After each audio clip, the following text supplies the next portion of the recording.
Hey everybody, welcome to the show. Daver here, and with me, Chandler. Welcome. What's up? How we doing, Dave? We're doing good.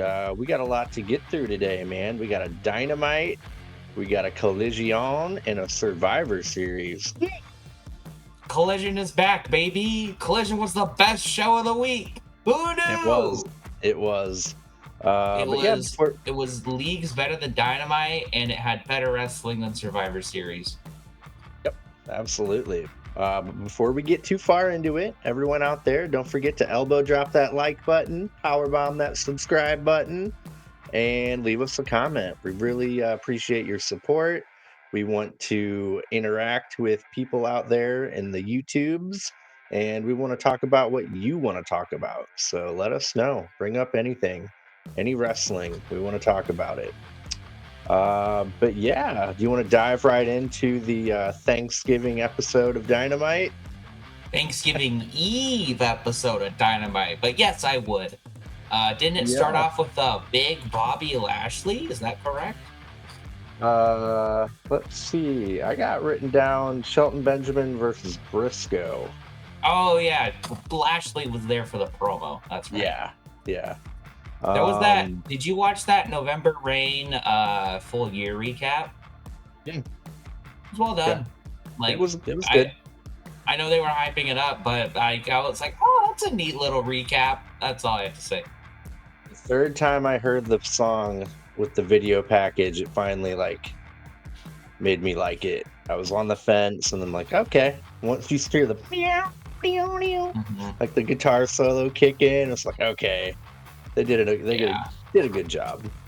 But yeah, this is the very first Continental Classic match of 2024. Blue League match, Shelton Benjamin versus Mark Briscoe. And we got Shelton Benjamin beating Mark Briscoe with an exploder power slam, 3 points for Benjamin, which I didn't see that going any other way. Yeah, it was a fine match. I thought they both worked pretty well together. Benjamin did a lot of scary German suplexes to poor Briscoe, so I hope he's okay. Of course he is, but it was a fine match, fine start. I couldn't really get too into this one because I hate to say it, neither of these guys are winning the whole thing. So I'm like, yeah, it was a fine start, and I think that's kind of a criticism I have with the C2 so far this year. A lot of the matches just feel like matches you would have seen without the context of the C2, except for I would say at least Fletcher and Mortos. Like that one felt like it had an extra notch of like, this is for a tournament, this matters, I need to win it. A lot of the matches felt like that last year. And especially with like this match, it didn't feel like it. I would say with all of the matches on this show, it didn't feel like it. I'm hoping the farther along we get, the stakes will become higher and you know what I mean? Like I feel like that will Yeah, add some gravity to it. I hate to say it, having Osprey against Juice Robinson in the first round isn't that like, oh, is Osprey gonna lose? I wonder. I wonder why. But there was some better stuff towards the end of Collision that felt like, oh, okay, this is finally getting serious. Like this, I feel like this matters. Yeah. But this was a fine match. Um, I will say that no C2 match felt too one-sided to me. Like the underdog got a good amount of offense in, which I appreciate. I kind of I don't mind one or two. I kind of think maybe Osprey should have eaten juice. Like Osprey's pissed after losing to Fletcher on Saturday, and he's taking it's awful. He shouldn't do it, but he's taking his anger out on Juice, and he beats him in 2 minutes. Like that, I wouldn't have hated that. The whole Juice Robinson pinning Osprey kind of like made me feel like in New Japan they're talking about I think it was the US championship or something where It Juice was like a beat him. 4-way, and Juice pinned Osprey to win it. Yeah, I think that added to the like, okay, like this is probably going to be a pretty competitive match. Like Juice may not be going out there winning every match, but Yeah. Yeah, that added to it for me. But Did you one hear Juice interesting is injured? yeah, what are they gonna do? Which I don't know. Hopefully they have some sort of replacement in mind or Get Jay something. White What in there. about Jay White's busy? I think he's going to be in a triple threat for the title. I was going to say, I know one of the guns is injured. Do the other gun. Why not? Mhm. Like, I think he's going to put in as much as Juice Robertson was going to put in, and that's not a disservice to Juice. I just think we all know his role, right? We all know what Juice is going to do in the C2, and we're going to have fun. So why not throw a gun in there? Or if they have a better idea, they have a better idea. But that's the first thing I would think.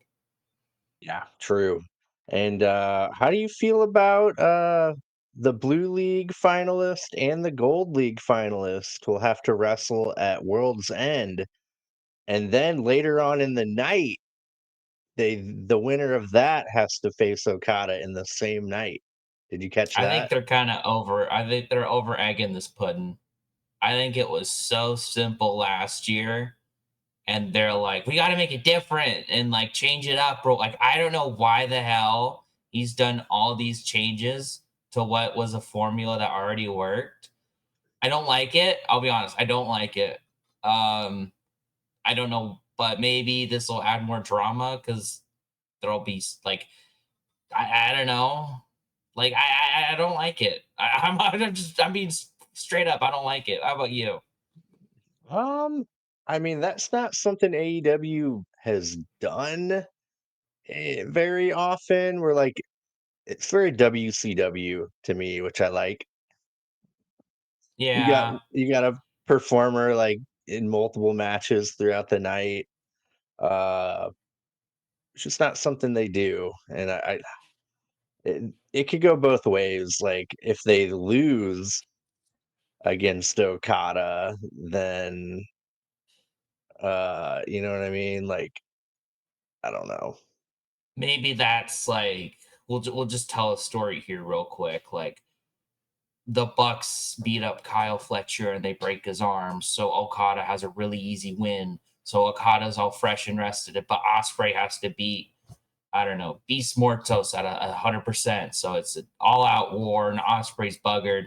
So now, can a wounded Osprey beat 100% Okada?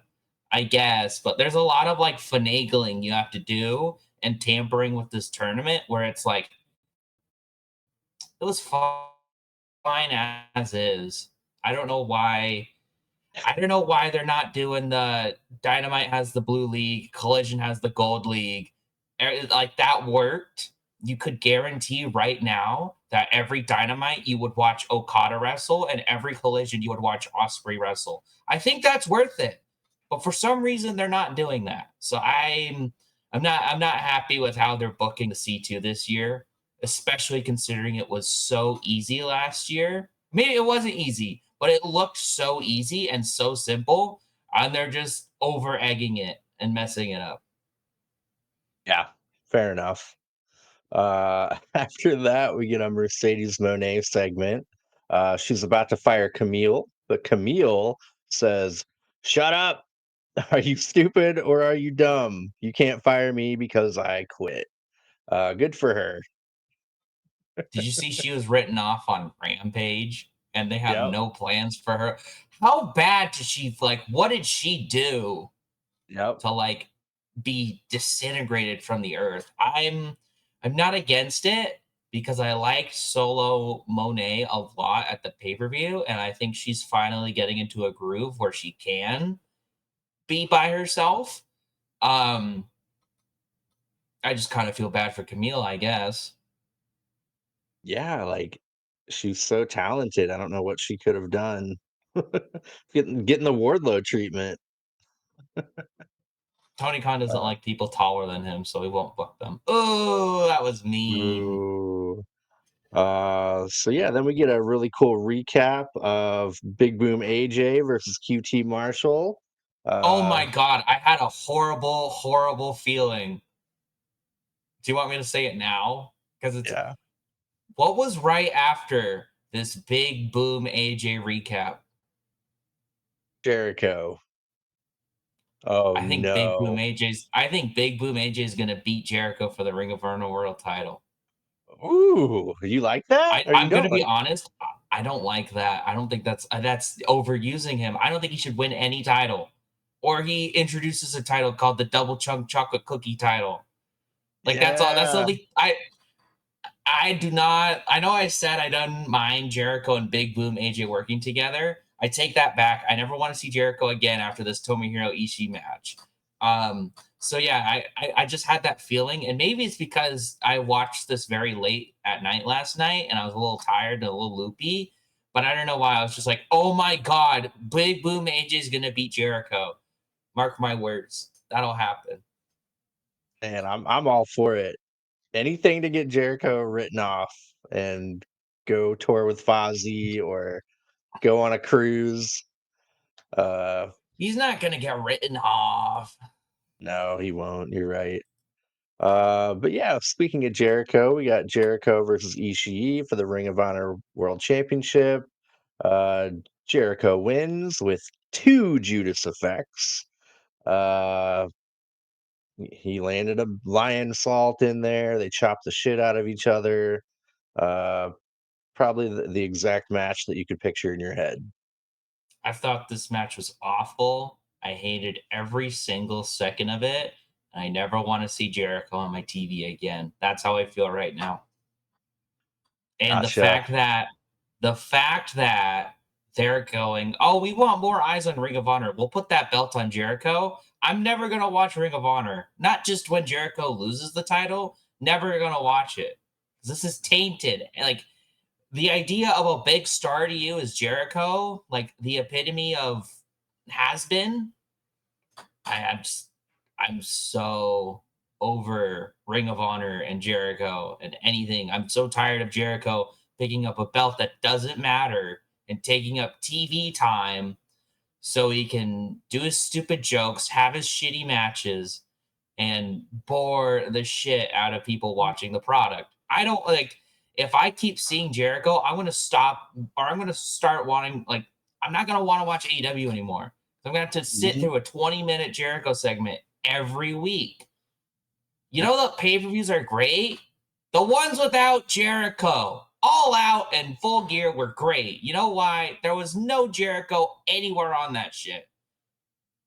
Yeah, he's gotta go, man. He's got that dirt on Tony Khan though.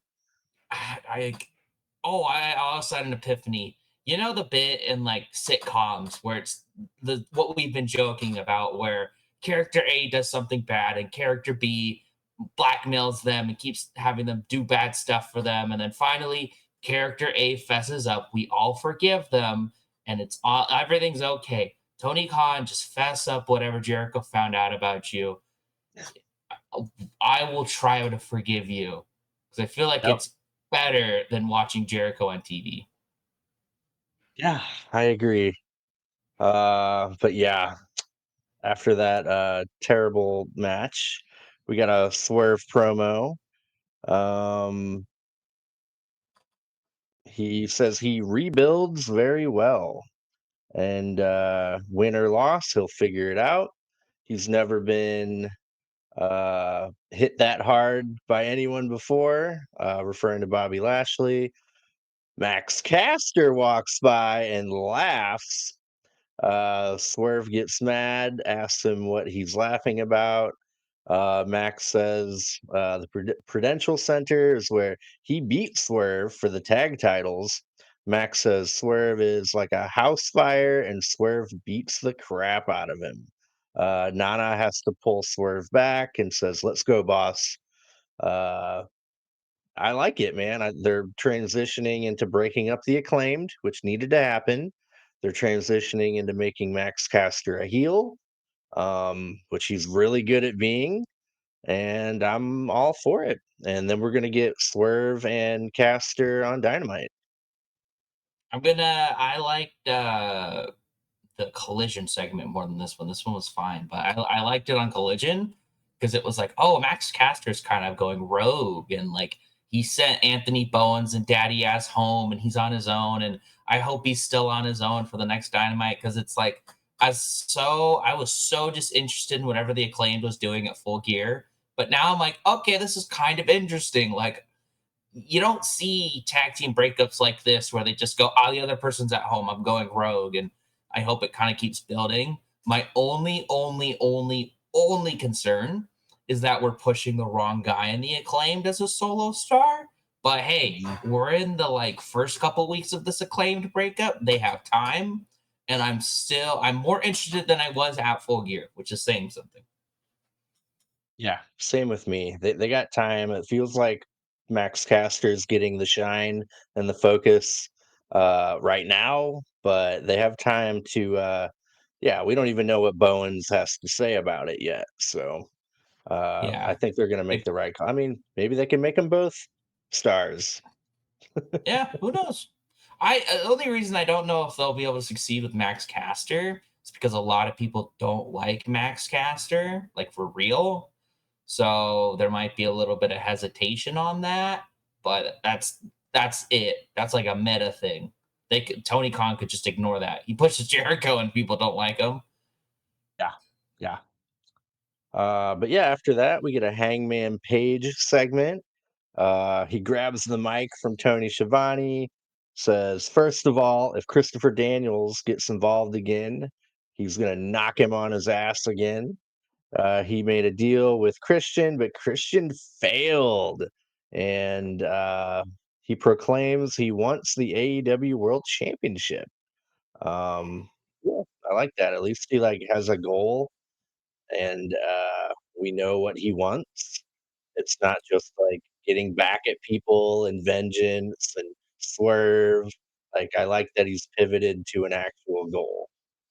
Yeah, I like it and I don't like it at the same time. Like I agree with you. I like that Hangman is having his own agency and is like, I'm gonna go back my world title. I like that.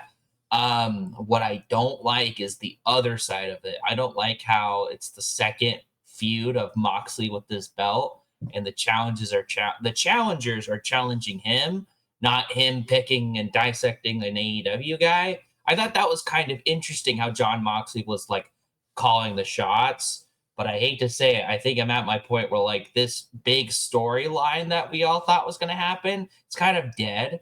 So I'm over it at this point. But that's kind of like the last straw where it's like, I guess it's just kind of Moxley and his group of bullies, and they're gonna annoy people and do mean stuff. Yeah, they're the mean So girls. yeah, they're a bunch of mean girls. I still like the individuals within the group aside from Willer Yuta, and I think they're gonna have good matches. But I just don't think this is that AEW like flaming feud that we were hoping for that'll kick them to the big time. Yeah, I don't think this is the one. Yeah, me neither. He says the belt should have never been Swerve's or Danielson's or Moxley's. And for damn sure it shouldn't be Christians. Jay White's music hits. Jay White asks, "What happened at Full Gear and Wrestle Dream? I beat you. You shouldn't get a title shot." Jay White uh, will now be going after the World Championship too, not Page. Jay White challenges Page right then and there, but Pac attacks Jay White and Yuta attacks Page. Jay White takes care of Pac and Yuta, but Page attacks Jay White. Then Marina Shafir appears and uh, Jay White almost gives her a Blade Runner, but Moxley appears and chokes out Jay White. Marina Shafir finishes the job and chokes out Jay White until he passes out. Pack hits him with the briefcase with the belt in it, and everyone kicks him while he's down. Uh, yeah, this is all right. I mean, it was very pro wrestling heel faction to I me. I I feel like every time with Hangman, I'm like, I liked that Hangman promo, and then we get to the rest of it, and I'm like, yeah, it was whatever. Like Jay White got beat up. I like Jay White, but I'm not interested in him rising up to Moxley right now. Like I know that sounds horrible, but there's so many other people that I feel like should be trying to rise up to Moxley right now. Again, I shouldn't be looking at it like this because this whole story's kind of dead. But like, I don't know. I'm not too happy about a triple threat. I kind of wish it was just like Hangman and Moxley, and like, I Dave don't know. I kind of Meltzer's just wish reporting it's Moxley, Christian, Page, and Jay White at World's End. Fatal it's four just too way. much. It's just too Yeah, much. Why are we like doing a four way? it's like they're trying way too hard to weave them all in. Christian should not be challenging. I like the cash-ins every once in a while. They're fun. Christian should not be in a world title match. We should be forgetting about this contract. Or when he gets his promo once every 6 weeks and he goes, "I'm your next reigning defending blah blah blah." We're like, "Ha ha, Christian." I don't know. Maybe they'll have some good plan, but I don't really have good faith as of right now. Yeah, yeah. Um, cool. After that, we get another Continental Classic match from the Gold League: Claudio versus Ricochet.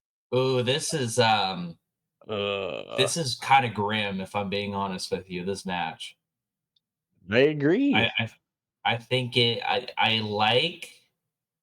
I'm not okay. Let me put it this way: it's not the crowd's fault. I don't. I'm not like angry at the crowd or anything like that from chanting "bald forever" or all those bald chants. Because 100%, if I was in that crowd, I would do the same thing because it's funny and it would keep me from booing Ricochet. As awful as that is, it would keep me from going, "Yeah, Claudio, kill him!" Like I would be doing something else. But the fact that Claudio is this big monster and he just beat Darby clean last week, who's like kind of your savior. And he betrayed Brian Danielson. He's the one who dealt the first blow. And this is Ricochet, who's this big top star. He's gonna be a game changer. And this is in your Continental Classic. This is a big tournament. And all the crowd could care about was all three guys in the ring were bald. That's it. All they cared about was that all three men were bald. I think they failed somewhere. Am I wrong? Claudio No. should have been getting booed every single time he hit Ricochet. Ricochet should have been getting cheered for every silly little flip he did, every silly little comeback he had. He should have been getting that crowd into him. Because, god damn it, people like flippy shit. Just because I don't like flippy shit doesn't mean that most people don't like flippy shit, right? Yeah. So Yeah. it doesn't even matter how the match was. The match is fine. It was Claudio. I'm glad Claudio won. But it's Yeah. just kind of like, oh, like what It was went like wrong here? it's like Ricochet just gave up. He like barely beat the 10 count just to get a big lariat and pinned by Claudio at the end. Like, All that shit that Takeshita had to do to beat Ricochet, and then Claudio just like, could Claudio just beat Takeshita if he felt like it? Why isn't he going for the international title? Because he can clearly beat Ricochet way easier than Takeshita could. So like, why? Like, this is so many implications in this. It's like the opposite of last year, where every single result went into like a potential good storyline, or it was like, oh, that's a lot of character development. Every single result is like getting worse. And it's like, well, that made that bad last week, and that makes next week not important. And like, again, it's better when we get to Collision, but this is just grim. yeah. Yeah. Anyway, we got a Don Callis and Kyle Fletcher promo. Don says Fletcher decimated Osprey and skinned him and left him in a heap. Fletcher is bigger, stronger, faster, and better looking than Will Osprey, and we're just getting started. Fletcher says he will prove himself in the C2, and the C2 belongs to the Proto Star. Yeah, this is all right. I'm into the Don Callis family. I think Kyle Fletcher's probably the most interesting thing going on in the C2 right now. Yeah. Um, Personally, for me, I'm into Okada a lot too, but I can understand why someone wouldn't be. But I think Kyle Fletcher's easily the most interesting. Like, I'm looking at next week's Dynamite. or this week's Dynamite just pulled up, and I'm seeing Kyle Fletcher and Shelton Benjamin. I can't wait for that. Oh, That's damn. got that like we can all sit here and go, Kyle Fletcher's probably gonna win that, but it's gonna be close and it's gonna be good. So I'm looking like there are good things coming from this. They're just not on this Dynamite.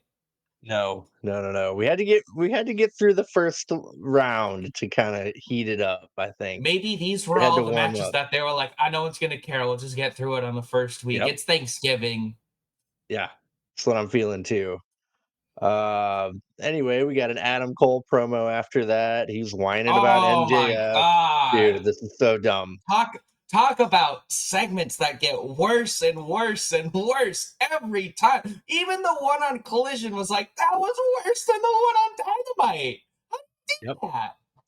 They need to drop this shit. So he's whining about MJF. Kyle O'Reilly comes out. He wants to fight MJF. Cole doesn't want him to do it because he doesn't want his friends getting hurt. MJF appears on the big screen and says he won't wrestle either man. He's focused on the Dynamite Diamond Battle Royal, which I'm really excited for. Are they going to let MJF win that for 6 years in a row?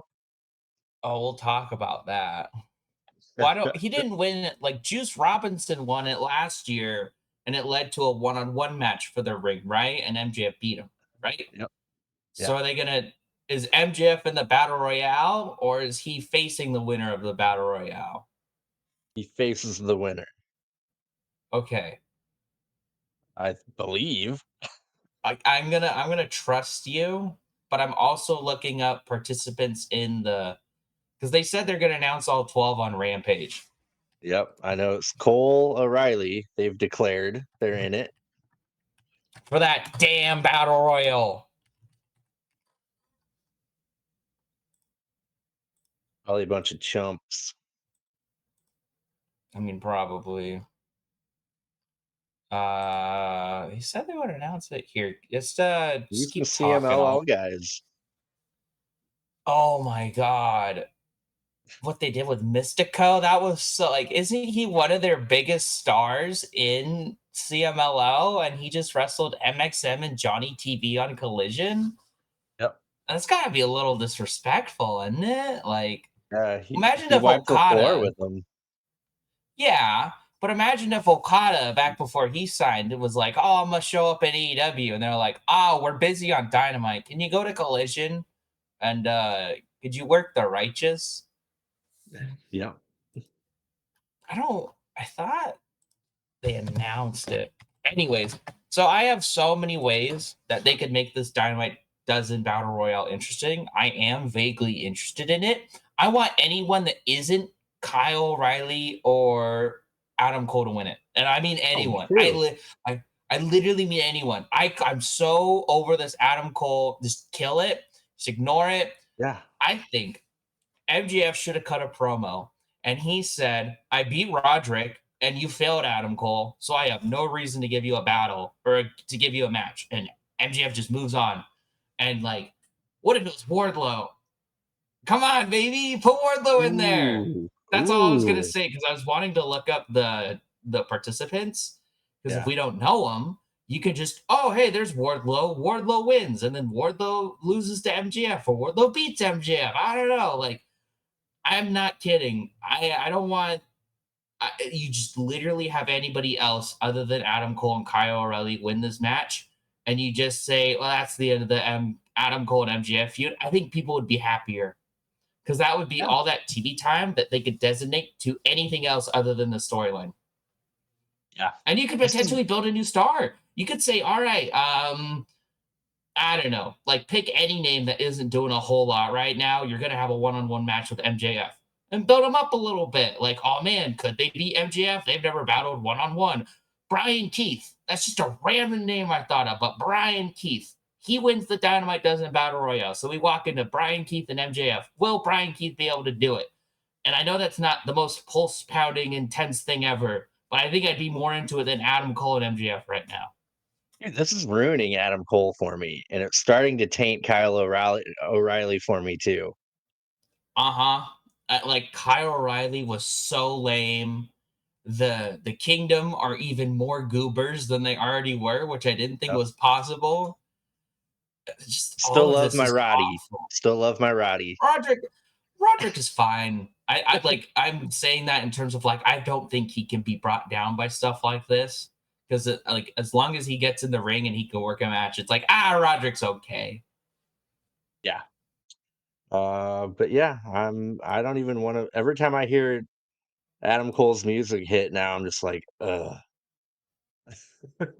You I don't know, want it's to all see about this. the boom. All about the boo. It's Uh, so crazy. Do you think he would have been better as a manager in WWE? wow. You know what's Gosh. crazy? You know what's crazy? I'm not saying Adam Cole should have been a manager in WWE, but if Adam Cole had just said, "You know what? I will," Vince McMahon would have been out of that company and he would have Adam Cole would have been around the same spot as LA Knight is, right? But Triple H liked Adam Cole more.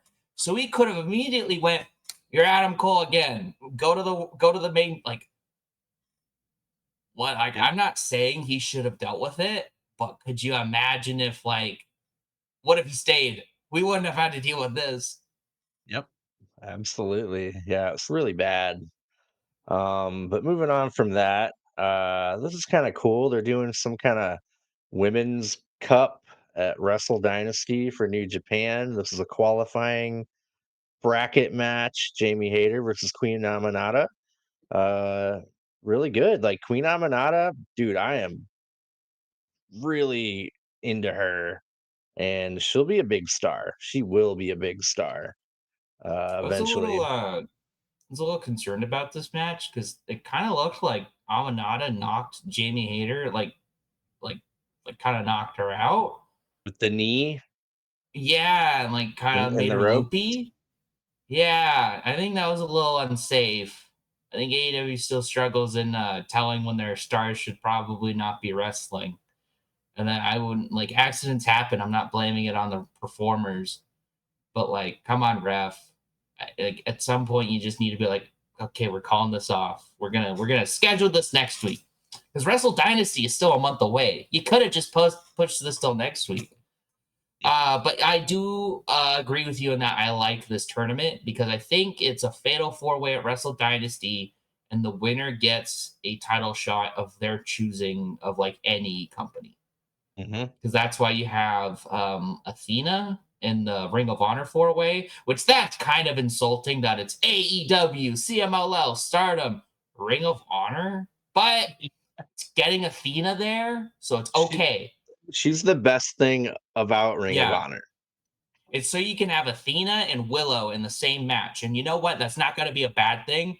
Oh, wow.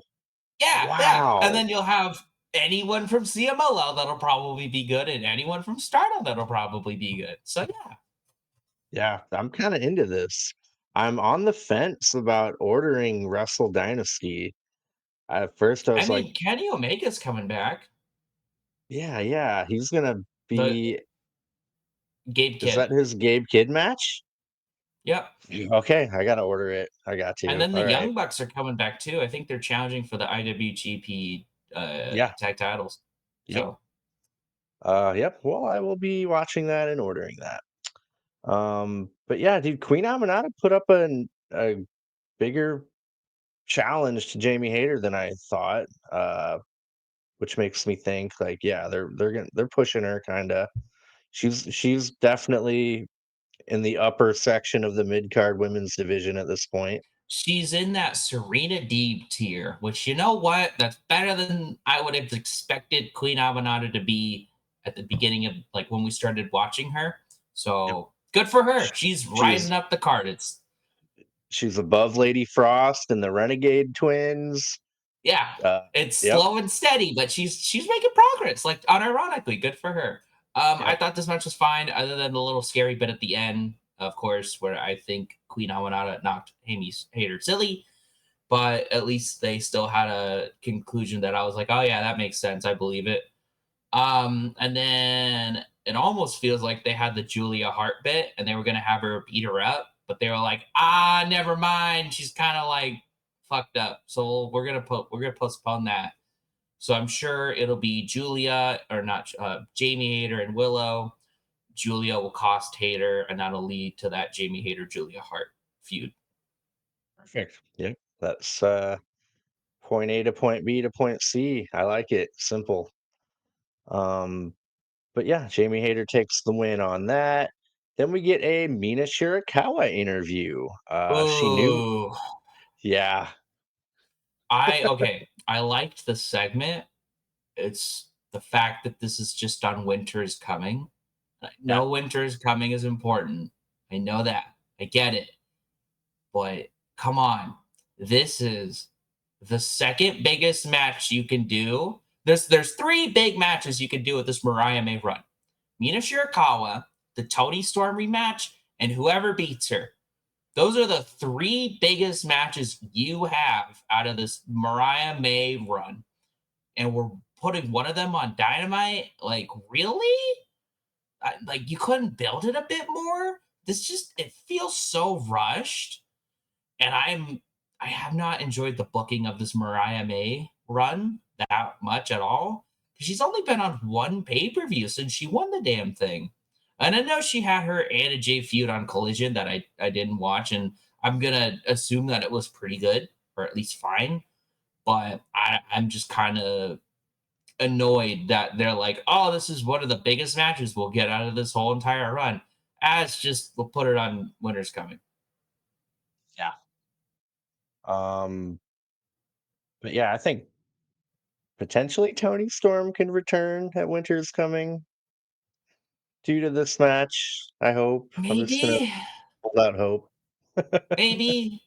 I don't know. I don't want Tony Storm coming back to overshadow Mina. True. I Like, love Mina Shirakawa. Woo. yeah, Mina Shirakawa's great. Especially, I liked her match on Collision a whole lot, and Yes. I liked her bit. She's very charismatic on the mic. Like, she can cut a promo. So I I do love Tony Storm. I do want Tony Storm back. I just don't want her to overshadow Mina right now. True. Good point. But Mina knew Mariah May would turn on her. She knows the real Mariah May, calls her selfish. Mariah May comes out of nowhere and breaks that bottle over Mina's head. Says, I want Mina. Yeah, so she finally got that bottle broken. And yeah, we got that Winter's Coming match out of that. So, yep, love Mina Shirakawa. I need that Mina is all elite graphic with everything in my soul. Cool.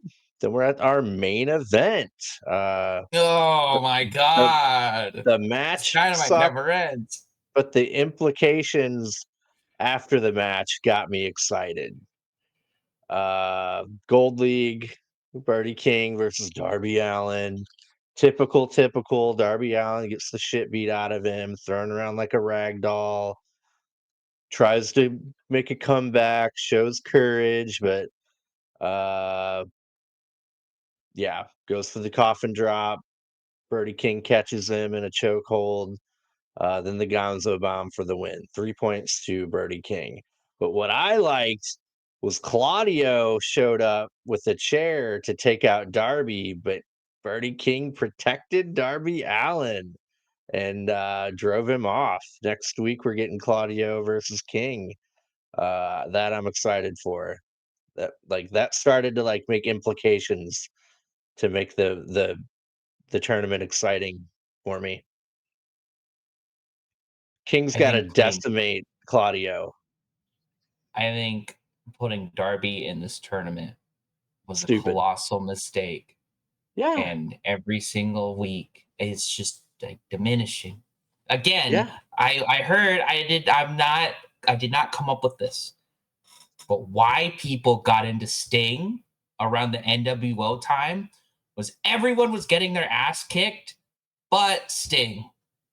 He wasn't having matches, but he was kicking ass. And he wouldn't yeah, yeah, like that's it. You just have him kick ass. So like Darby Allen, if they were booking Darby Allen right, you would have had you would have had that Jay White Adam Page bit, and then they all beat up Jay White, And like all of a sudden, out of nowhere, Darby Allin runs in, smashes John Moxley with a chair. FU runs out and like gets into a car. And like I know that's kind of cowardy, but like that's five guys on one. They would have killed Darby. So I get him running away and just getting a FU John Moxley. And like that would have been something. And it's kind of like, ooh, nice little like once every 3 weeks we get a Death Rider's beat down, but Darby's there to hold it off enough for the like more baby faces to come out, and then Darby disappears, like something, right? But no, we'll just have him lose to Brody King, even though he beat Brody King a month ago. So I do agree with you. I do like the end where Brody King stood up for Claudio. I like Brody King a whole lot, but unfortunately, I think Claudio is going to beat him because I think that's literally what happened last year in the C2 was they both got a win and they both went on to the next round and then Claudio beat Brody. And maybe they can break the cycle. I love Birdie King so fucking I do much. too. I think Claudio's they cool are too. who? Claudio's cool too. Oh no. Look, again, my complaints right now have almost nothing to do with the wrestlers. When I have an issue with the wrestler, I'll bring it like I think Adam Cole is kind of lame right now, but he does have a pretty lame story to tell. So it's not really his fault 100% because I don't know how you could make his story go well. Um and it's just I don't know. I think they're making a lot of mistakes with the C2 this year when they really, really didn't need to. Yeah, trying to fix something that wasn't broke. Hmm. But anyway, yeah, let's roll right into Collision, which was for the most part a really good episode of wrestling television. I got a Gold League match, round one, Will Ospreay versus Juice Robinson. I like both these guys a lot. Uh, we got Osprey hitting a Styles Clash for a near fall, then a Hidden Blade for the win. Um, Again, we did hear that Juice somehow got hurt. He was on crutches in the back. We don't know how that will play out. But yeah, this match was fine. I do appreciate that Juice got enough offense in, and they kind of like gave us that backstory that he did beat Will Ospreay at one point for a title. So that made it make sense to me. Like Juice isn't the main eventer guy, but he's good enough to put up a fight. Yeah, that's a fair point of putting it. I agree with you. This match is fine. Um, I think Kyle Fletcher and Okada to me are the two most interesting things in this tournament. I'd put Osprey at three, number three most interesting thing going on because it's like, oh, he just had that big match with his best friend and he lost. How's that going to affect his tournament standings? And unfortunately, at the moment, it's not affecting them that much because he did just beat Juice. But maybe the next big match he has, like he'll lose to Claudio or something, and people will be like, "Oh my god, what the hell?" Like it'll be something big like that. So hopefully there will be some twists and turns. Yeah, this is a fine match. Yeah. And we get a Mariah May segment. She didn't break up with Mina. They're closer than ever. If Mina beats her, uh, then she can have it all. Uh, Mina could never say Mariah didn't love her. Uh, yeah, not too into it. I thought it was fine. I get not being into it, but I thought it was fine. Yeah, I fine and enough. yet again, I'm looking forward to the match. It just feels like Tony Khan doesn't want to book the match, so he's like, "I'll just throw it on a Dynamite." And I know calling Winters coming a Dynamite is a little disrespectful, but that's just kind of how it feels. Like There's a lot of big history on Winter's Coming, as I you know probably know. it's Sting Kenny debuting, it's Omega beating Kenny Omega winning the Moxley. title. But that was only okay. That was the first Winter is Coming. What happened on another Winter is Coming? Man, was that the same episode where that stuff I'm happened? pretty sure. I could be wrong. I could be wrong. But it was both around like COVID time, right? Yeah, yeah. I thought they were a year apart, but maybe not.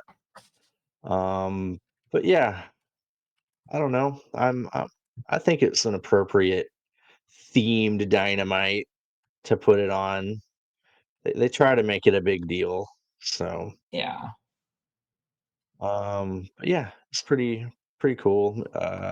I'm not loving the title reign of Mariah May, but yeah, it's hard to follow, Tony Storm. Mm-hmm. Uh, yeah, then we get MXM and Johnny TV versus Private Party and Mystico. We end up with Private Party hitting Gin and Juice on Johnny TV for the win. Mystico kicked ass. He showed what he was made of, why he's one of the best Mexican wrestlers in the world. Um, yeah, it was an odd match. I'll just say that. The Yeah. booking. It wasn't bad. It was just kind of like, oh, isn't this one of CMLL's biggest stars? And it's just in a silly comedy tag team match. But he was with Private Party. Um, so it wasn't bad, but it was also like, you know how I was saying I want Private Party to feud with like FTR, give them a real nice, like serious tag team feud, and then there seems like they're feuding with MXM, which is the exact opposite of that. And I Mhm. like MXM, but I don't buy them winning the tag titles anytime soon. But if FTR and Private Party faced off, well, there's a pretty good chance FTR just beat them because Tony Khan got bored of Private Party or whatever. So I I don't know. There's a lot. Like I want a tag team match with some stakes. That's what the Young Bucks and Private Party matches had, and or at least the last one did, obviously. But I don't know. I feel like we're kind of back to like the tag team champions are there. They're there. I could care less about Mansoor, but Madden I think he could be a solo star easily. Hmm. He's freaking like 6 foot fucking 7 or something. Like he's fucking giant. Like, Yeah, uh, yeah, he's amazing. But yeah, clearly we're gonna get MXM versus Private Party. Hopefully not on the pay-per-view. yeah, Then we get Anna Jay. Says she has nothing to lose. She couldn't beat Mariah May, so she's going after other titles. I don't know what titles she's thinking. Uh, Mercedes? TBS. Yeah, I think she's probably just gonna. I'd be okay with Bonet and Anna Jay. That'd be like a nice winner World's End match. Yeah, yeah, it'd be all right. Um, then we get a Blue League C2 match: Kyle Fletcher versus the Beast Mortos. Yeah, I was pretty stoked when I heard about this match being announced. Hmm. Mortos looked good. Fletcher was better.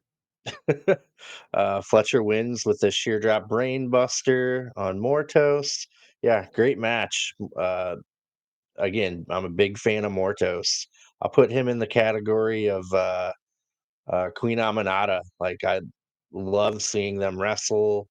They're both like upper echelon mid carders, and I kind of feel like they're trying to push Mortos a little farther than that. I think that's. I think the Beast Mortos in the C2 is one of the better or one of the best entrants in this. Even though he's probably going to go 1-4, I think every single Mortos match is going to be great, and I'm willing to bet on that. I think every single match Mortos has is going to be like, damn, that was a banger. And guess what? This first one he had with Fletcher, it was a banger. It was fantastic. I think Fletcher and Mortos was the best match of the three shows I watched. Like Had I great was invested in chemistry. it. I bit on a lot of the like not a lot, but a few of the near falls, and I was like, oh, maybe Mortos could squeak it out, like maybe, like, and that's good to say. So I thought it was a really well done match. Yeah, I highly enjoyed it. Love Kyle Fletcher, love Mortos. If I'm seeing them on my TV, I'm happy. Mhm. Cool. After that, we got Taven and Bennett trying to talk O'Reilly into letting them finish their business with MJF alone. O'Reilly says he respects them, and they're like, "What does that mean?" So I don't know. Not into it. No. Um, no, I thought this made Kyle O'Reilly and the Kingdom all look like geeks. Yep.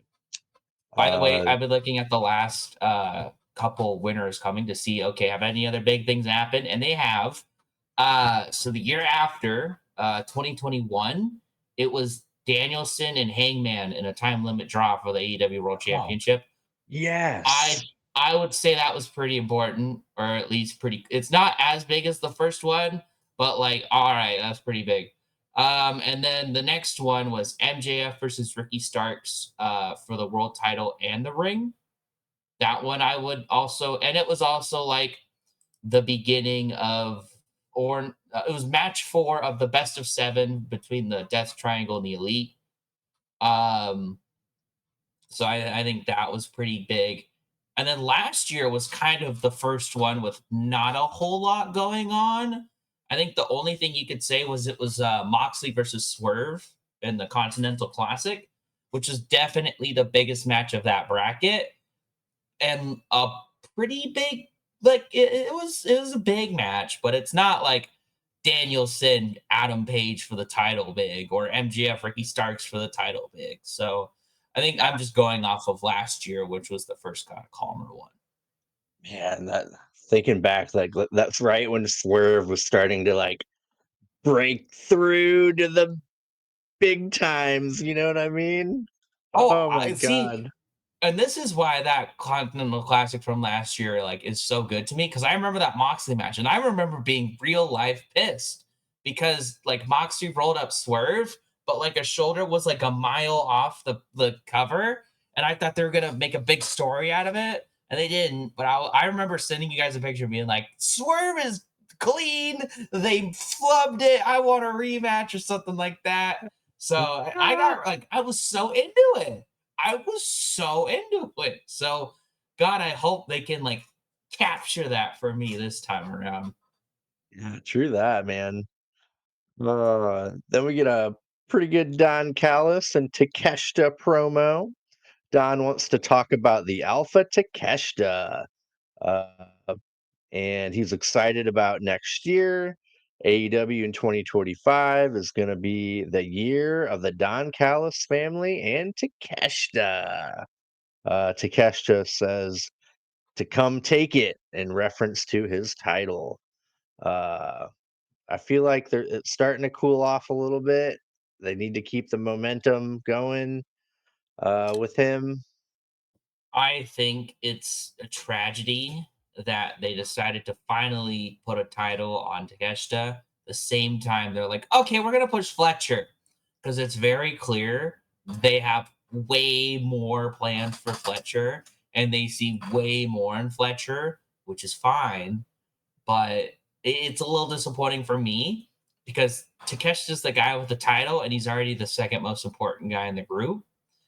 Um, so all I'm asking for is the next Takeshita match to be against a big name and it be a good match. Which at least one of those isn't too hard to ask for with Takeshita. But like, I want all right, I'm gonna look at the roster and I'm Bobby gonna pick a Lashley, name. That's too much. I Shelton hate to say it. Benjamin.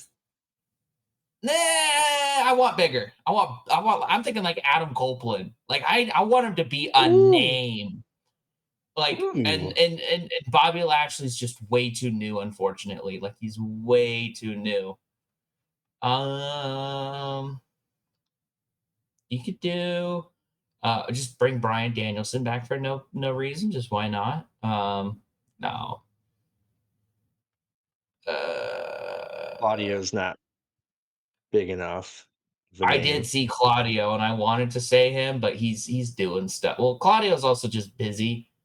Oh, did you see Kota Ibushi wrestled with an open infected wound the other day on a show? No. Like I don't know what show, but I've seen pictures of it. He has like this gash on his shoulder and it's like green and purple. So I don't like him. I just don't. he's like, I know, I just seems so irresponsible. I Yeah. don't know what's up with that. What about Ray FedEx, a former international champion? Yeah. Unironically, I'm gonna say a name and you're gonna go, ha ha, but that's not Ricky Starks. Why can't Takeshita maul Ricky Starks the pay-per-view? You're not gonna do anything with him until next month, next year, whenever his contract's up. Just have Takeshita kill him. Like, Ooh, at I least he's got one. working. I got one. Oh, Samoa Joe. oh, there we go. There we go. Dave That's found it. perfect. Dave won. Perfect. Dave won the podcast. But yeah, that's a name. Perfect. Joe can take a loss and not be too hurt, and it'll be a great match Dude, I because we miss need him so bad. me too. Me too. I miss Samoa Joe a lot. We need some fire on this Takeshita. Like I'm fine with Takeshita being a mid Carter for now, and you have Fletcher go into that main event scene. I'm honestly fine with that. I just want Takeshita to win and have good matches and hold a title for a while. And like it could be Mhm. the international title. I'm happy. I like the international title. I just want to see him do well, and I'm not seeing him do that well. Yeah. Isn't he challenging some other person in another company? I think like Shingo Takagi's facing. He's got a match at He's He's got a going to the match at Tokyo Wrestle Dome, Dream. right? Yeah, he's doing Wrestle Kingdom. I want to say Wrestle Dream, Wrestle Kingdom, Wrestle Dynasty, and he's doing another match afterwards. Like he's doing three Yeah. big matches in a row. Yep. It's just like not on, AEW television. Well, it's They're the big. weirdest thing. Whenever a heel wins the international title, then Tony Khan lets them go and defend it everywhere. But when it's a baby face, nah, it's only AEW. Because MGF had it and he went everywhere, but then Osprey got it back and it was only AEW. And Takeshita has it and he went to Maple Leaf Pro. He's going all over New Japan. You know what I think it is? I think Trying to keep him Tony happy. he's trying to keep Takeshita signed, but after the G1, New Japan wants Takeshita. Oh, Because hell yeah. I think they are like, we could just build our company around this guy and people would buy it and we'd be fine. So they're pushing hard for Takeshita and they're gonna give him all these big matches. I'm not kidding. Takeshita's bidding war is the most interesting bidding war for me right now. Who will get him? Oh, But shit. yeah, Yeah. I love Takeshita so much. Oh, dude, he's so good. But yeah, back to Collision. We got the Outrunners versus the Iron Savages. I like their retro VCR effect during their entrance. Clever. They yeah. finally did that for them. Kind of, I think about Tony Storm with her black and white stuff. I'm Uh, glad that Tony Storm's not the only person that gets a fun, like, alternate come out. Like, it's fun. It's fun. yeah, they're getting more and more over every week, every month. Love the Outrunners. We were Outrunners marks early on over a year Mhm. ago. So, uh, but yeah, Turbo Floyd power slams Bronson, and then Beefcake and the Outrunners hit their finisher for the win. Then FTR come out to celebrate. They're still buddies. Who knew? I kind of thought FCR would turn on them. Like, Yep, me I'll too. be, I didn't think that was going to happen, but you know what? It needs to happen, actually. Something, I don't know. I I think that did would kind of work. feel bad for the Outrunners because a lot of us were like, they should beat the Young Bucks. And Tony Khan was like, no, we're going to do Private Party. And I like that Private Party won. I'm not saying they shouldn't have done that. It's just unfortunate for the Outrunners because, like, what do you do with them now? Because I don't think Private Party should lose their belts anytime soon. But, like, are the Outrunners going to be over forever? Like, they're over now. I don't know. I just kind of felt bad for them, and I still like them a lot. And this match was fun. Well said. Then we get a Max Caster promo. he says he could sue Swerve for beating him up, and Swerve doesn't deserve the opportunities he's been given. He calls out Swerve for Wednesday Dynamite, and we're gonna get it. Um, yeah, what do you think about this little promo? Oh yeah, I just I, he said the acclaimed. He told him to stay home. mm, on Dynamite, it just felt like Max Caster was like a punk kid where he was like, "Swerve, your house caught on fire and you're stinky," and it was just like, we need someone for Swerve to punch. Max Caster, get out there. You got a face that can be punched. But this one, it was like a little bit more interesting because it's like, oh, this is why Max has been acting weird. Like he's going rogue. He's going a little crazy. He's a little delusional. Like it's something. I'm interested in it. Uh, it would kind of be interesting because didn't Swerve kind of like torment the claims like in like an old No. Swerve thing or whatever?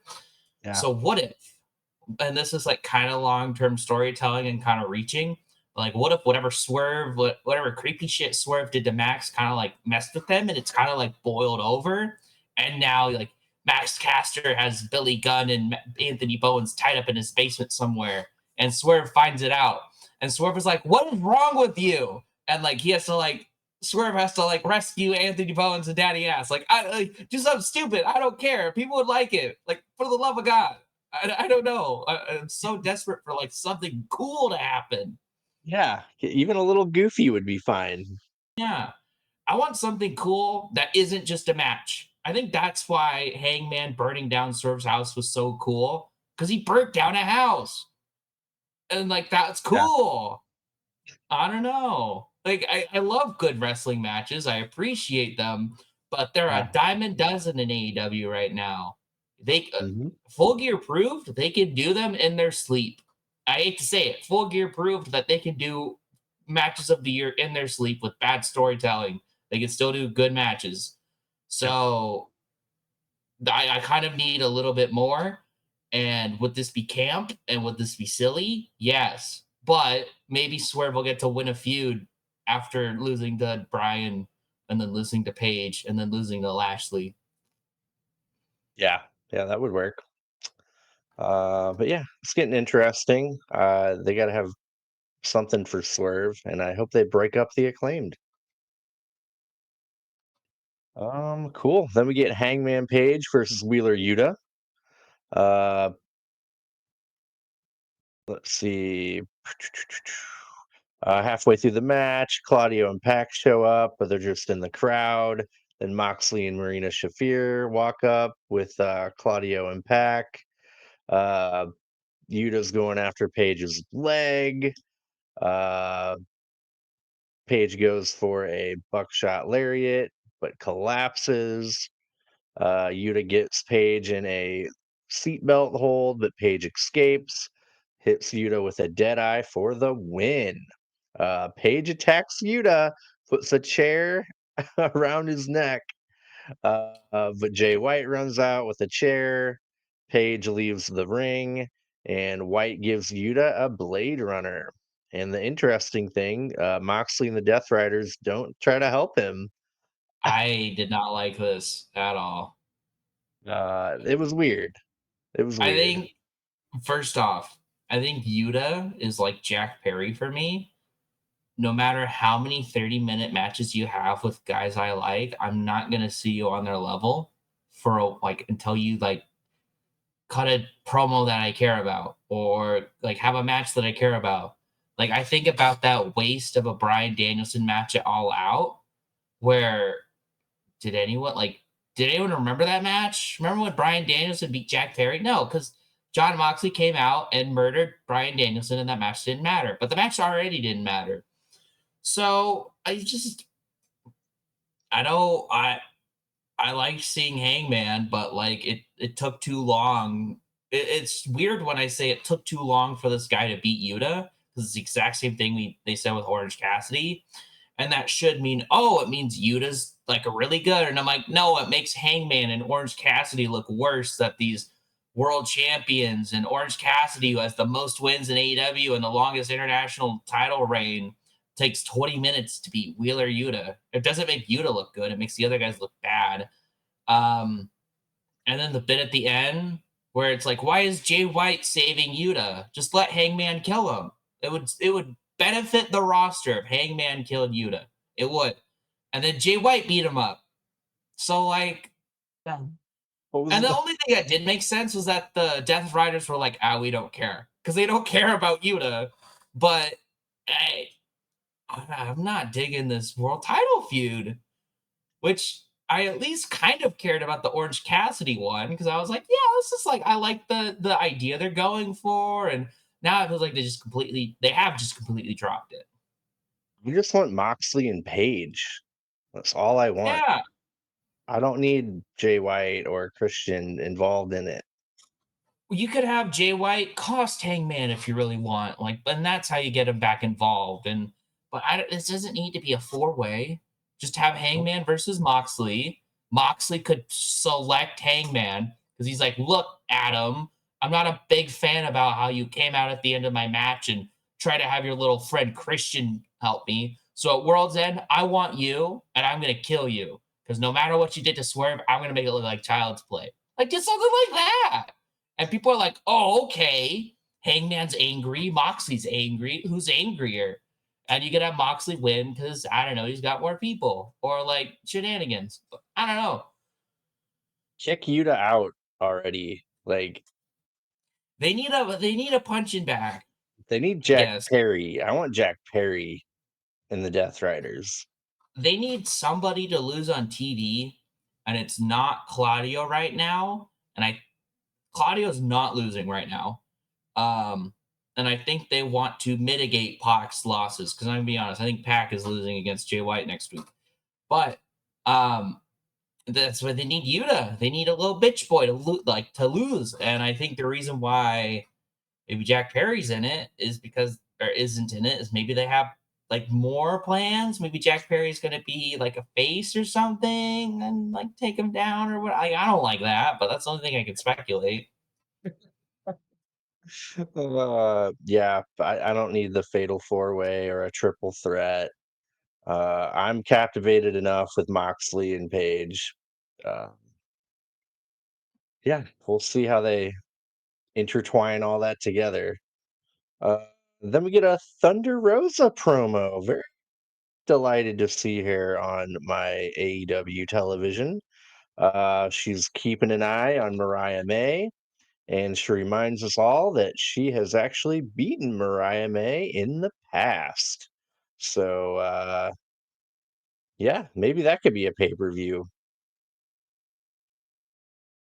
Maybe that's what they're doing at World's End. I don't know. I thought this was a fine promo. I kind of just forgotten about Thunder Rosa. I did like see something about her the other day. She's the one who wrestled Harley Graham. Yeah, dude, yeah. She mentioned I mean, Harley okay, Graham in her promo. as soon as you started talking about Thunder Rosa, because I still had the AEW roster page up, I was like, did they do the funny thing where they have Harley Cameron and then Harley Graham on the roster? They don't. I'm sorry. Sorry to like Oh, disappoint. damn. I Like would have been so happy if they did that. Hulk Hogan and what was it, Mr. America. Mr. America? I love Yeah. that. To just have Harley Graham. Maybe that's they just wanted the one-off joke, but I think Harley Graham is really funny. And you could do like Uh, a mixed tag match of like Beast Mortos and Harley Cameron versus Harley Graham and Harley Graham. And then Harley Graham has to like take off the mask and take off the mat, like put it on, put it on, put it on, put it on. And Harley Graham's like, you can't do that. Like you're disrespecting the cultures. Like you do something silly like that. Like I like this is just a collision or rampage match, but I don't know. Have some fun on there. And Harley Graham was really funny. I love it. Yeah, I love Harley Graham. I think I should probably watch that match. Just to get it out of my system. Uh, Mm. but then we got Lexi Nair trying to interview Paige, but he walks off. Christopher Daniels tries to talk some sense into Paige. He says, "Vengeance is not fueling you, but poisoning you." Uh, and he was supposed to find him to find him. Paige yells at him and tells Daniels, uh, "The last thing I need is advice from an old man." I agree with Hangman Page. I don't care. I still don't care about Christopher Daniels. I think he's the No. biggest loser in AEW right now. And that's saying something because you have Adam Cole and Kyle O'Reilly in there right now. But Yep, I think Brandon by far and Cutler. away, Brandon Cutler, Brandon Cutler was just a punchline for the last year. And I'd still say Christopher Daniels is a bigger loser than Brian Cut. I Why are we still doing this faux EVP shit? The Young Bucks are gone. They're gone.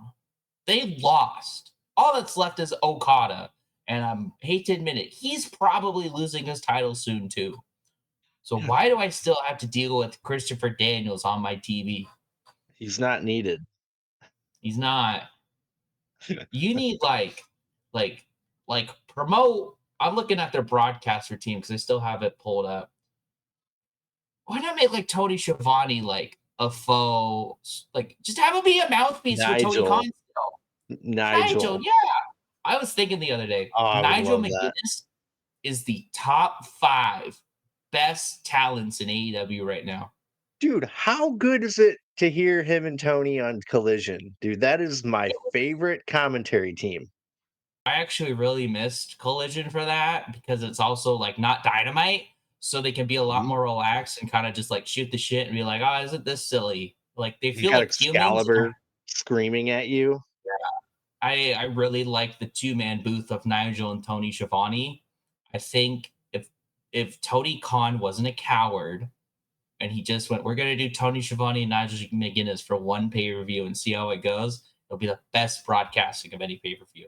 You can throw in like Don Callis sometimes, or You gotta have like Jim Ross wrestlers. in the main event. JR for main event, I'm fine with that. Um, I think Excalibur does he does really good voiceovers. Like Yeah. I'm not saying fire him, but I don't like him as a commentator.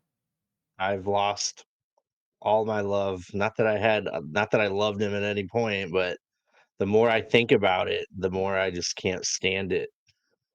Yeah. But yeah, Nigel and Tony, that was such a delightful change of pace to have them on commentary. Dude, him and Tony Schiavone might be my top like ever, like so far in my life. It's it's hard to beat, and I think I agree with you at least because I grew up on Michael Cole, Jerry Lawler, and JBL, which is not a good commentary team to grow up on. Um, but I don't know.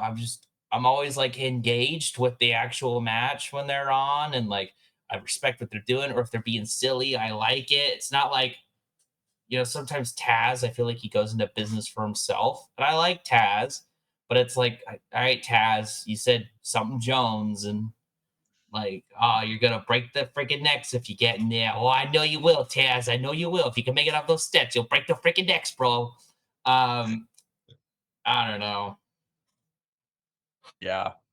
That's good stuff. Yeah, it was refreshing. Uh, but then we get Mina Shirakawa versus Layla Gray of Top Flight.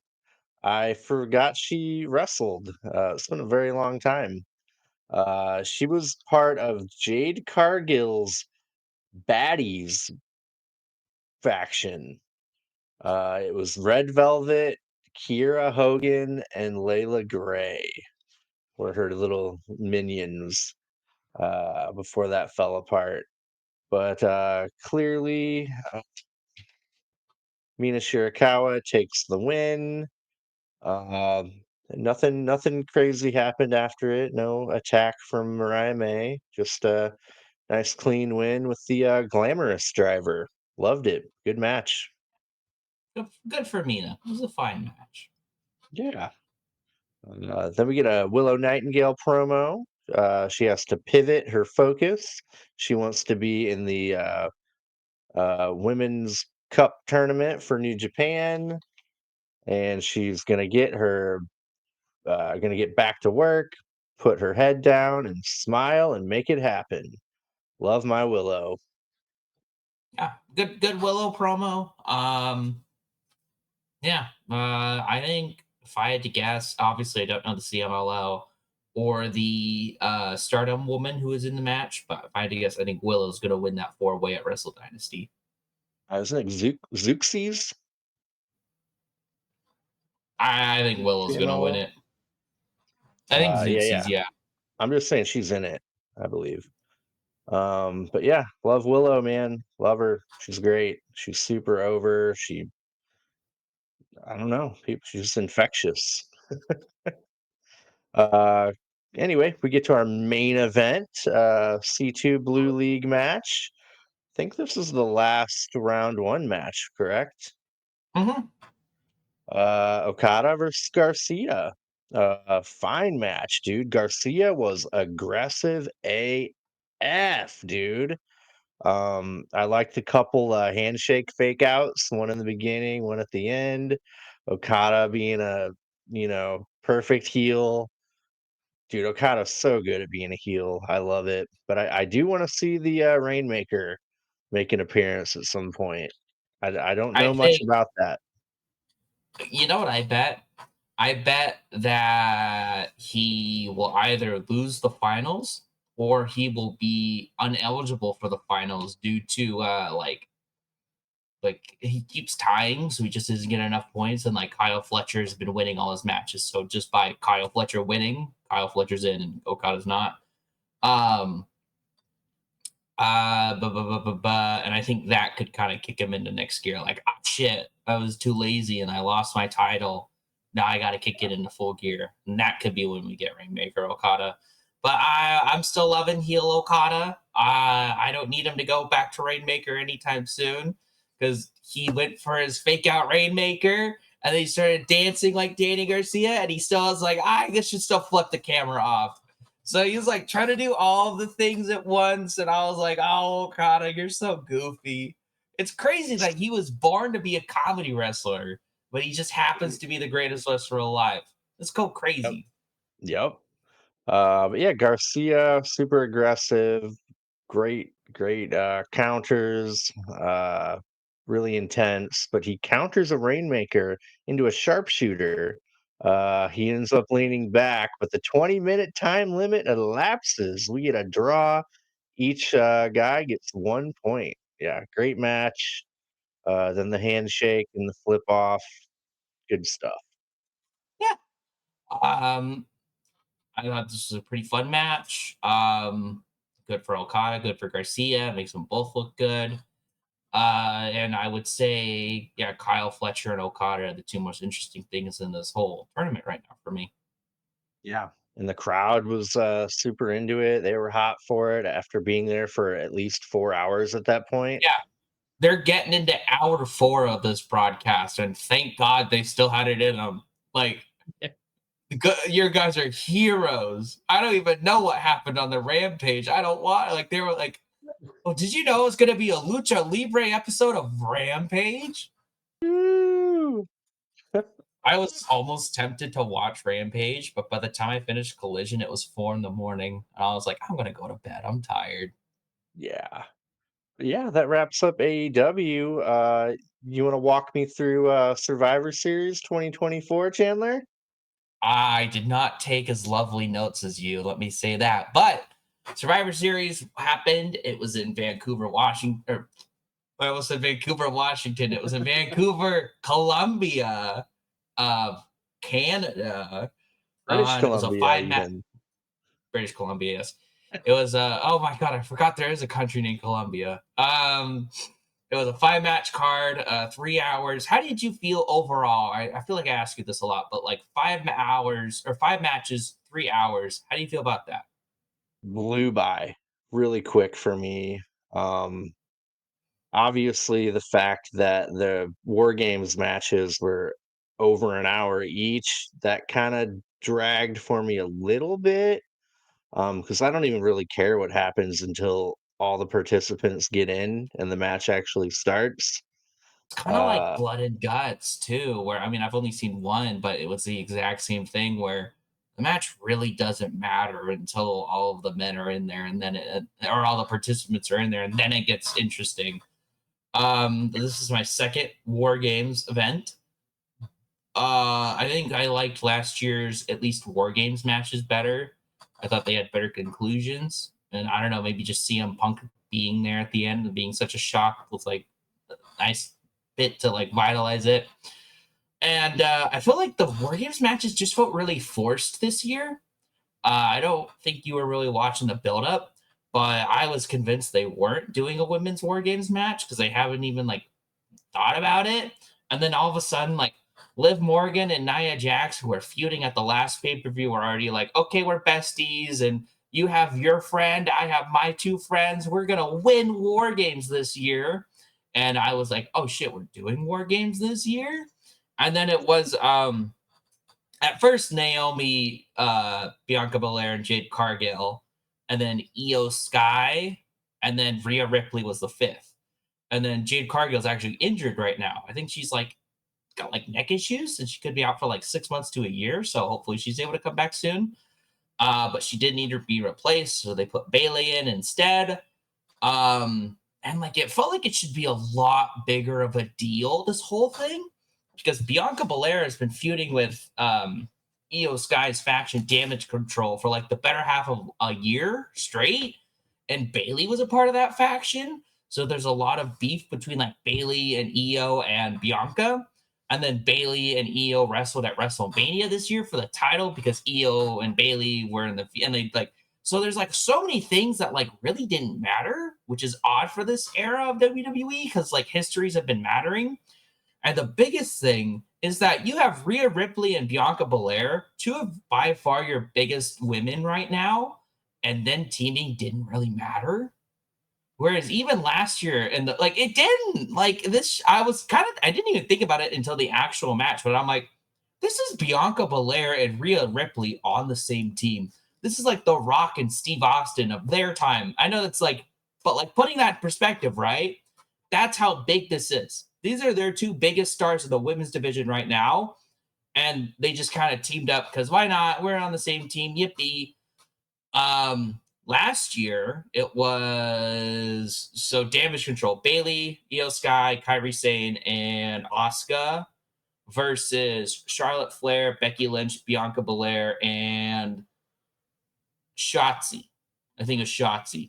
And they even gave a moment to Charlotte and Becky Lynch in the match because they had been like angry at each other or like mad at each other IRL.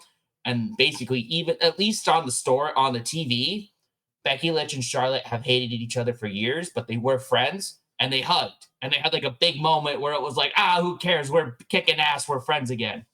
And so it was like, you at least got that reunion, but there wasn't anything like that for this year in the women's match. And a lot of people were like, what if Tiffany Stratton cashes in?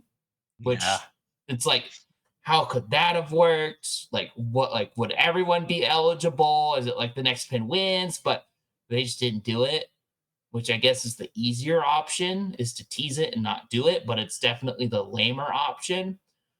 And I know that's very negative, but overall, I thought the women's War Games match was fine. Uh, Um, I liked it more than the men's. I think in ring it was probably better. I would agree with that. Had way more weapons. It did, yeah, yeah. Like no weapons in the. I was like, after how much they let Punk bleed out in a cell, and I was kind of hoping we'd get a little bit of it, but man, nothing. Um, and then I don't even like. I remember I liked Nia Jax being the second person out for her team. That was a really cool idea because I mean, look at Blood and Guts. My big issue with Blood and Guts was it was all the lame people out first, and then it was okay. Now I care. It's Okada, it's Swerve, it's Hangman, but you're gonna have to watch Darby and the Young Bucks fight Jack Perry. You have to watch Darby and the acclaimed fight. It's like I'm bored. I don't want to watch this. So Nia Jax out there, it's like, ooh, she could go rough everyone up, but it unfortunately didn't mean much for the end. But I did like the finish with a big riptide from Rhea Ripley through Liv Morgan. And a lot of people don't like that on like Twitter at least because they're like, "Oh, Liv Morgan got buried," and I'm like not really. She's No. won every match she's had with Rhea Ripley this year through Yeah. shenanigans, sure, but like she has beaten her. So this is cathartic for Rhea Ripley to finally get. Well, she did beat her. I forget they had a match at Bash in Berlin. I know I'm rambling, but they had a match at Bash in Berlin where it was Damian Priest and Rhea Ripley versus Dominic Mysterio and Liv Morgan. Rhea Ripley beat Liv Morgan then, and she beat her again. And this is going to set up Rhea Ripley getting her title back. There, done. What did you think of this women's War Game match? Io Sky. So first off, this is my first Io Sky match, my first Candice LeRae match, my first Tiffany Stratton match, my first Raquel Rodriguez match, um, my first Naomi match, and my first Bianca Belair match. So I enjoyed Damn. it. It was really, really great. Like I'm starting to check off these names. Like, okay, Yeah. now I've seen them wrestle. Um, Raquel Rodriguez seemed kind of like a lower mid card kind of person to me. Yeah. She is very boring in the ring and on the mic, but she's very tall and very Mhm. muscular. So she's used as like a muscle for Liv Morgan right now. But she was definitely the least important person in her match. I know Candice LeRae was really big on the indies before she went to NXT. Isn't she married to Gargano? Hmm. Yeah, I like her. She was a big deal on the indies, honestly, before she signed. Um, Tiffany Stratton, she was pretty cool. I like that swanton she did at the same time. Io did her trash can dive off the top of the cage. I like that WWE have innovated the match to where now the top is open. Like back in the day, WCW, the cage was just the top was Hmm. cage two. And they got the little platform for them to do the cool stuff off of it. Like they're thinking like, hey, we need that to be open. We need a platform for cool things to happen. And I like their steel diamond plating connecting the rings. Yeah. Like WCW, you got guys falling down there. Like, Yeah, uh, that's what's nice about War Games now is Triple H was a big old WCW fan, and he had all of those to go. Okay, here's what didn't work, and here's what we'll do, but we'll still keep it War Games. And I think I didn't like to be honest. I didn't know what you just brought up were changes to the original War Games, but like clearly they're better because closed off cage. You can't have nice, fun, high flying spots. You can't have chicanery, which you don't always want chicanery in matches like these because there's so many people, but like you can always have it. And then especially that bit where they're just falling in between. What the hell that happened? So, I'm trying and to think I now. liked how what Like, does AEW connect? Like, they just have a drop off in between, don't they? I think they're just smushed together. Yeah. Okay. Okay. I've only seen the one, and to be fair, I was not looking at the gap in the ring at that blood and guts match. Yeah. But yeah, so the Babyface won. Rhea Ripley got to beat Liv Morgan. I'm sure this will mean Rhea Ripley gets a title shot. I liked Rhea Ripley's mask because she's got like a broken face right now. So, and then she took it off and she had that big scar. I thought Yeah. it was very badass.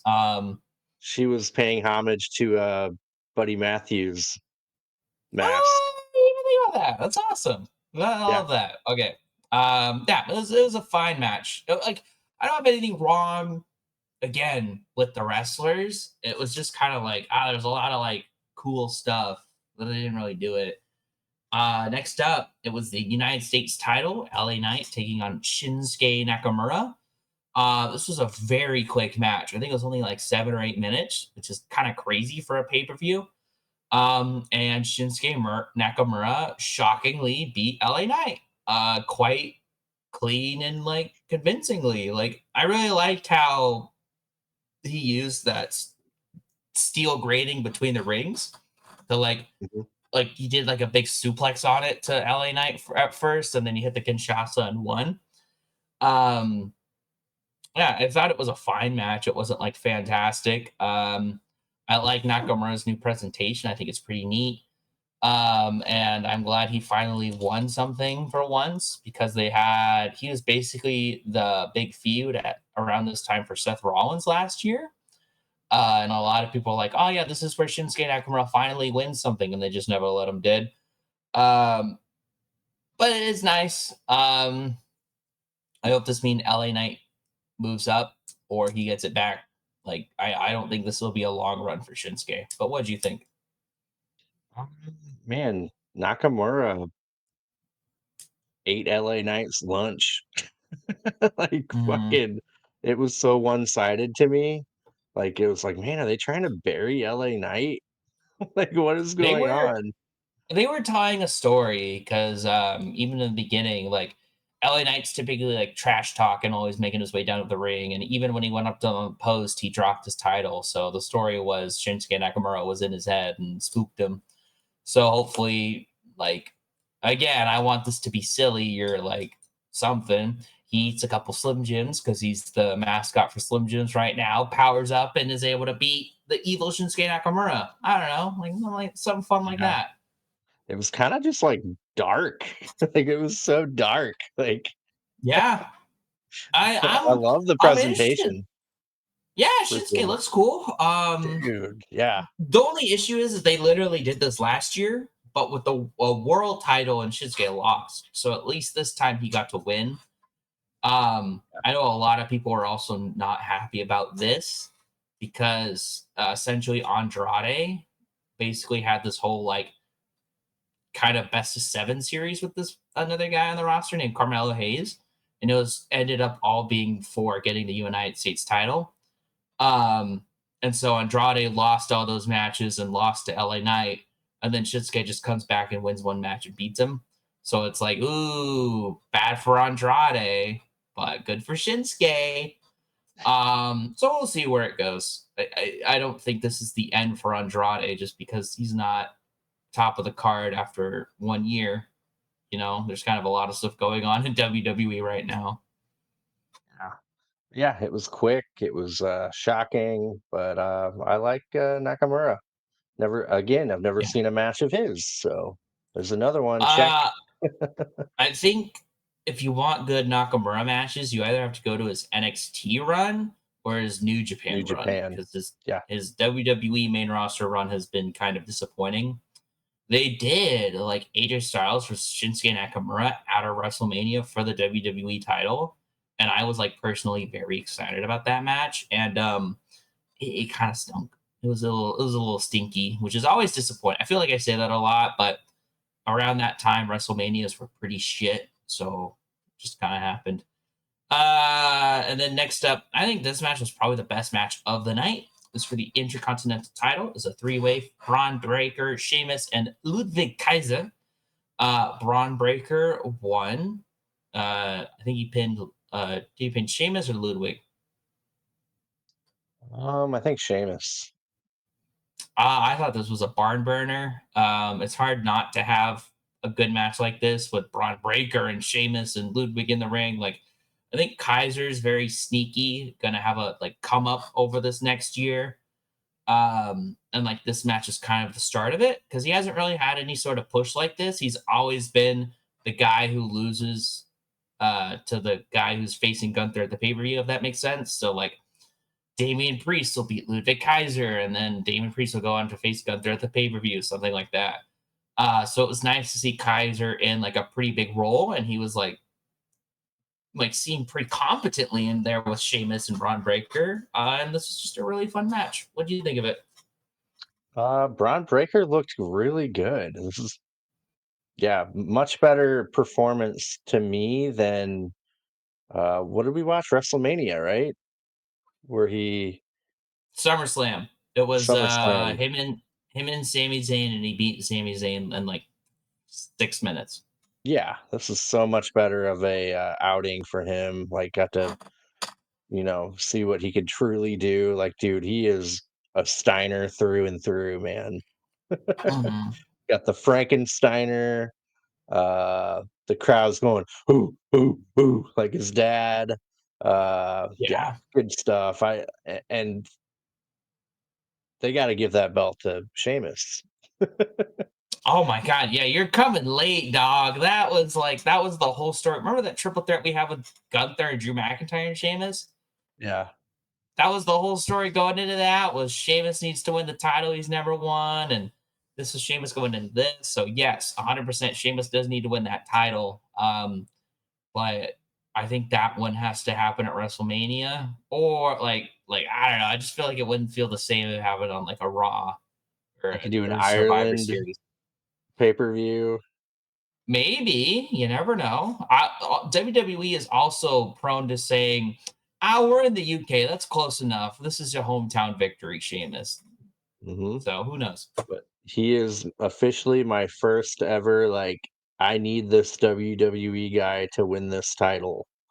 Like, Hey, I Sheamus is need just it. that good.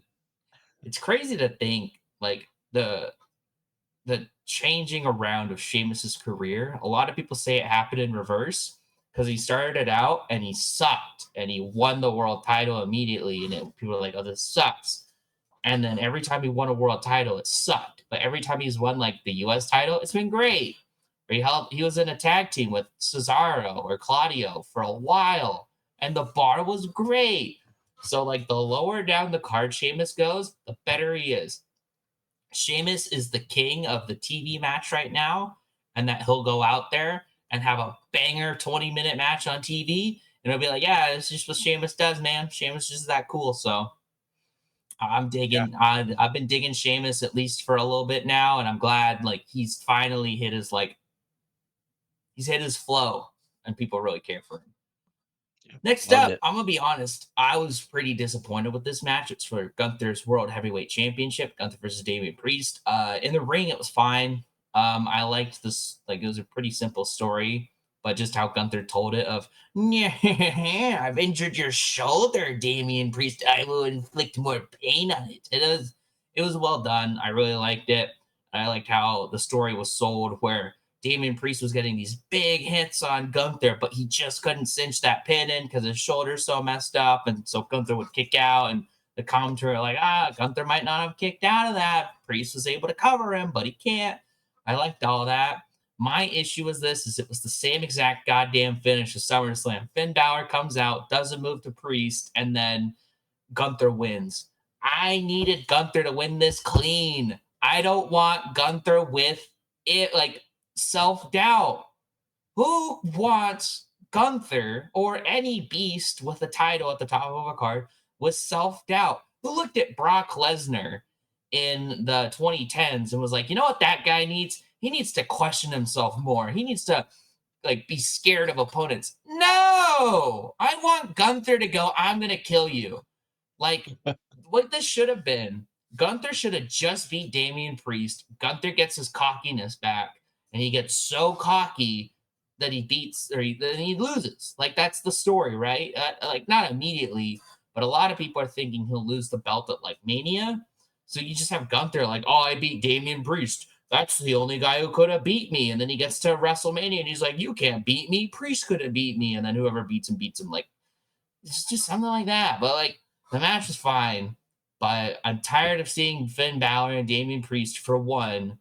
And I think self-conscious Gunther is like the last thing I want to see right now. Behind like self-conscious Takeshita. Just imagine if Takeshita was like, Don Callis, I don't want to fight that guy. He might beat me. I would stop watching AEW the next day. I'd quit the podcast. And Takeshita was like, I don't want to take on Mark Quinn. I might lose. No, I want him to be like, I'm going to kill you and eat you. And then I'll be your tag team champion with Isaiah. Like, I want to see that. Yep. Yeah. So, what do you think of this match? Um, I love Damian Priest. This is my second match I've ever seen him in. Seth Rollins was the other match You from a watched him while at back. SummerSlam? Uh, You've seen three Damian Priest that's my matches. It was the Seth third. Rollins match at Money in the Bank, and then the first Gunther match, and then this Gunther match. Damn, okay. Yeah, I'm a big fan, and I love that his idol is Scott Hall. He's got the blood drip on his gear, and Yeah, the Razor's Edge is his finisher. He that part's pretty cool. Gunther kicked out of one, right? I think so. Yeah. Oh, yeah, that bummed me out. Yeah, and I don't know, I hated Finn Balor coming out, stomping him. That kind of took me out of it a little bit. But overall, the match was good, man. Obviously, Gunther's going to go after that shoulder. And that was kind of the story beat of the match from that point on. But I feel what you're saying. Like, Gunther should have got that win clean. Or if there were shenanigans, Gunther should have done the shenanigans, and he's just delusional. He's like, I beat him clean, and he like did it with a low blow. Like, I don't want Finn Balor associated with this anymore. I like Finn Balor. I want good things for Finn Balor. But you know what's gonna happen with him and Priest? He's gonna lose. So, and we've Mhm. already seen Finn Balor lose to Damian Priest. I don't need to see Finn Balor lose to Damian Priest again. But you know what I think it is? This is going to be the main event of the Christmas Raw, and it'll be a holiday street fight, and Damian Priest will get the big babyface victory. That's what's going to happen. Good, good, Which is, good. Yeah. I'm not happy for that. I'm not. It ruined the ending to a title match on a pay per view. The one thing I did like though was Gunther immediately went out and started battering Finn. Was like, I don't need your help. Get out of here. I liked that a lot, but yeah, and again, I agree with you. It was a pretty good match, and I think that was probably why I was so pissed because I was like, I'm so sick of this Finn Balor shit. Like, stop it. I like seeing Damian Priest chop the shit out of Gunther. Yeah, that's the best about Gunther matches is when Gunther himself gets beat. You're like, oh, this is a banger. That's why that first, if you want to see a good match, go back to Clash at the Castle 2022 and watch Gunther versus Sheamus the first time because both men beat the shit out of each other in the ring. Uh, it got 5 stars by Dave Meltzer. It was crazy. Yeah, I know. So I would suggest if you have the time, try to go watch that match. It's a ton of fun. Anyways, it's time for the main event. Men's war game match: OG Bloodline versus Bloodline 2.0. Bloodline 2.0 is Solo Sokoa, Tamatonga, Tongaloa, Jacob Fatu, and Bronson Reed. And then OG Bloodline is Roman Reigns, Jey Uso, Jimmy Uso, Sami Zayn, CM Punk. Um, and the lead up to this match, I have not been very happy with most of the booking because I feel like especially Jey Uso and Sami Zayn have kind of gone back to Roman way too quickly. And I get that the idea is, oh, Solo's the problem. We got to take out Solo and da da da da da. But I don't know. I think Roman was a lot worse than whatever Solo did. So I think, but it's one of those things where this match is going to happen whether or not it was booked well. So we just kind of got to get past it. But I like CM Punk being in it. One thing that made me laugh. Do you know much about Tonga Loa right now? No. His whole gimmick is that he sucks, and that Oh no. it's hard to tell. No, it's not even his gimmick. He just kind of sucks. Okay? So one of Okada's last matches in New Japan was against Tonga Loa, and I'm not kidding. Tonga Loa does some punches, and they're like, whoa, whoa, whoa. If this Mimikyu is Okada, he's like this far away. Like it's like awful punches, and Okada has to sell it, and he's missing them all. And anyway, I'm just bringing that up because Tonga Loa's gimmick is that he sucks and he messes everything up. So of course, for their little introduction skit, he messed it up because all the good guys did their little like Jey Uso, yee, and like they did their little catchphrases, and then they went to the heels, and Solo Sikoa was like Tribal Chief University, and Jacob Fatu was like Solo Sikoa University. So they were saying like they were pretending it was like college football and where they all came from, and they were saying that some like made up place. I think Big Bronson was like Big Bad University, and then it gets to Tagalo, and he's like Texas Tech A&M. I don't know, like it's so stupid. You can't even like mess it up. Everyone else was saying like some gimmick or their story, but Tagovailoa was like, "I went to Texas Tech, guys." I thought it was funny. And then obviously you have the Bloodline 2.0 come out as one team, and then the new Bloodline or the OG Bloodline come out all one at a time. I like that Jay Uso came out last, and I liked CM Punk's little pie face to Bronson Reed, and it got like the whole other cage kind of like scrabbling or whatever. How did it feel watching CM Punk? Were you seething? Were you like, "Argh"? I was cheering Roman Reigns and the OG Bloodline, and I was like, man, but I want CM Punk to get the shit kicked out of him. No, no, that's not gonna happen. That's not gonna happen. I'm waiting for that CM Punk Gunther match. I think that's gonna happen at the Rumble. That one's gonna be good. Yeah. And you'll get what you want because CM Punk is probably gonna bleed from the nipples. Oh no. Yeah. Is he gonna spray um, paint the belt? no, no, no, he's not gonna do that. That would be funny though. Did you see? So there was a post scrum after the fact, and CM Punk was like, "Is somebody gonna get me my muffins?" Hmm. A little And then silly. he walked out of it too. Oh yeah, because I think someone asked him a question. He's like, I don't want to answer that, and he just left. Yeah. Hey, Eh, if Jack Perry's going to reference it, CM Punk gets to reference it. So either yeah. both stop or both of them get to. But to start out with Jay Uso and Tama Tonga, that was a pretty good choice for the first two. And then kind of like that women's match, they surprised me by throwing that monster in real quick. They threw out Bronson Mhm. Reed. I thought that was really smart. And then it was Sami Zayn, and then it was it was Jacob Dude, Fatu next. Punk was gonna go out, but Roman Reigns held him back and let Sami Hmm. Zayn. Ooh. No, I all that bit was pretty interesting. Like all the like there was a bit where they cut back to just Roman and CM Punk in the cage, and they were as close as they were to for or closest part, and they were like standing like this, like I don't want to look at you, I don't want to look at you. It was funny because they're Yep. both divas, but they're both excellent. I think CM Punk really was a great choice for this, and apparently they were planning on it for like months now. So kudos to them. I'm sure that Paul Heyman's connection was the whole reason. And then after the fact, it was Jacob Fatu on the Bloodline 2.0, and then it was Jimmy Uso. Which holy shit, Jimmy Uso was like the MVP of this match. He was doing shit he hasn't done in years. Like he was doing shit. I don't even remember him doing when like the Usos were like a lot younger.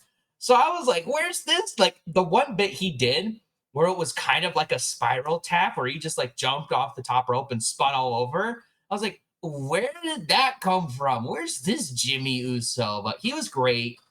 And then it was Tangaloa baby for the Bloodline 2.0. And then Roman Reigns was about to go out, but then CM Punk cut him off because he took too long. I liked that bit too.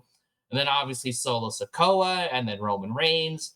Roman Reigns had a crossbody, which I know that's not a lot, but like Roman Reigns does not do high flying stuff, so I liked that.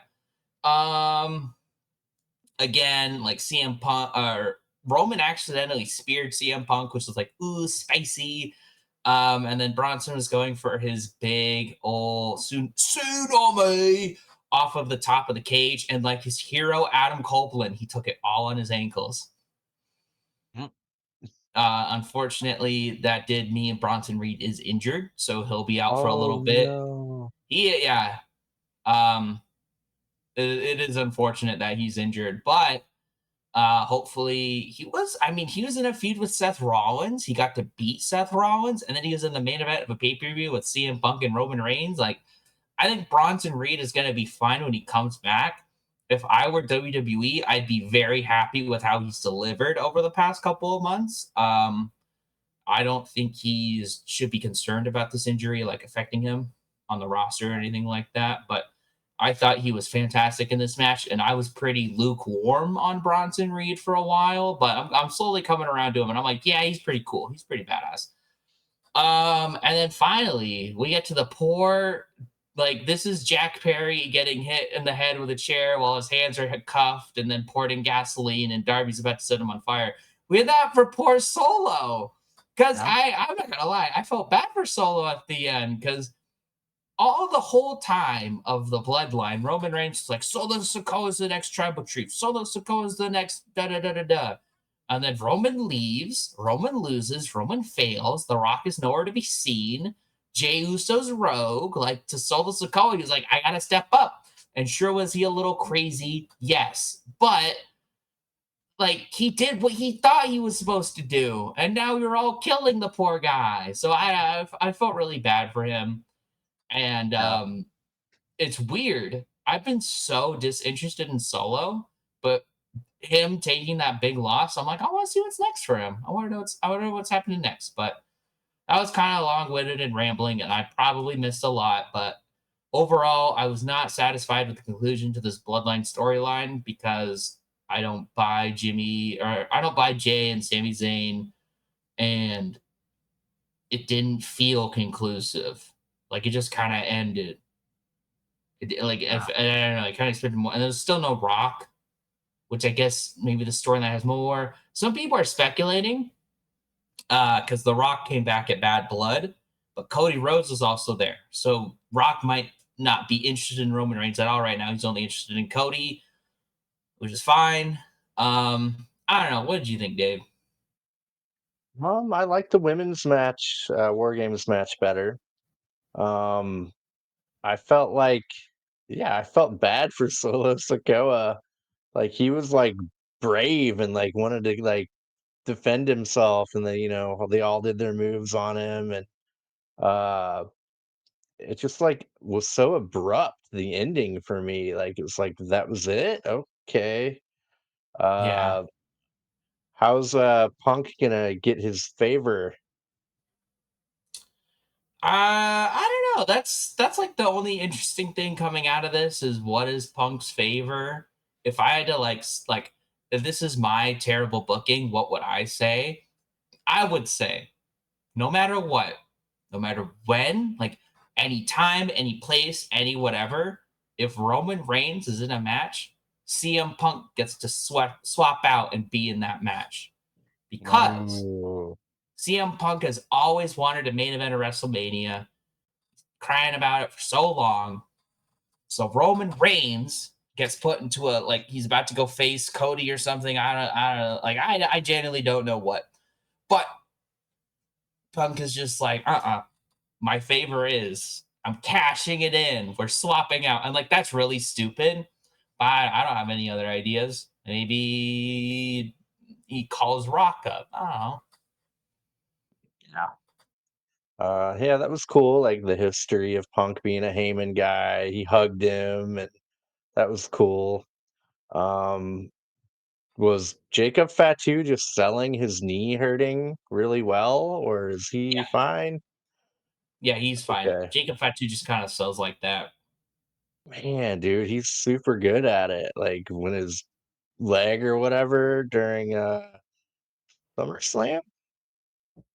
Yeah, where he took the big bump and he was like dying, but he was like, Oh, Solo, go. Essentially, that one was he was supposed to sell, but he did injure it a little bit. So he just sold more and made yeah. it more like he just made it better.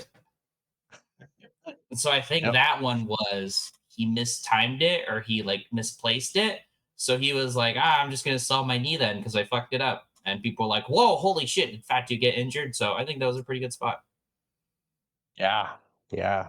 No, it was good. I enjoyed the whole pay-per-view overall. Um, I guess my least favorite match was LA Knight Nakamura. It was just so quick and abrupt and happened really fast. But yeah, I would say everything was that good.